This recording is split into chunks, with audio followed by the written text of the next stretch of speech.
sometimes what you think the path looks like is not always going to be your path. I graduated from high school in 1999 and was a Purdue cheerleader right out of high school. My freshman and sophomore year, I had the privilege of cheering for Purdue sports when they were at such a great point in our history. I cheered for Drew Brees at the Rose Bowl. I remember the night game at Ohio State when we beat them and we rushed the field. I remember cheering for Gene Katie, his team. Women's basketball, we cheered at the Elite Eight and traveled everywhere with them, and we were at such a high in Purdue sports.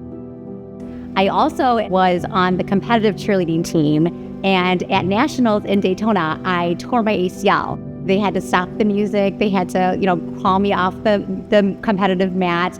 And not only was the routine messed up and a disappointment for our team, it was a disappointment to me. I knew at that moment when I couldn't stand and I couldn't carry on with the routine that my time as a collegiate athlete was over. And it was a huge setback for me as a student athlete because I had trained for so long, and that was such a goal of mine and a dream of mine to cheer at Purdue, and I had achieved that. At the moment, I didn't learn much from that. I remember feeling very frustrated. Something that I learned from this injury was that you can pivot and you can find strength and skills that you learned from sports and being a student athlete that you can apply to other things. It taught me that if I had just continued on with my 4 years at Purdue, probably still having an amazing time training for Purdue sports and all of the fantastic things and experiences that offered, I would never have had that chance to move and try other things. And I really tapped into skills that I didn't even realize that I had. I realized there was such a bigger world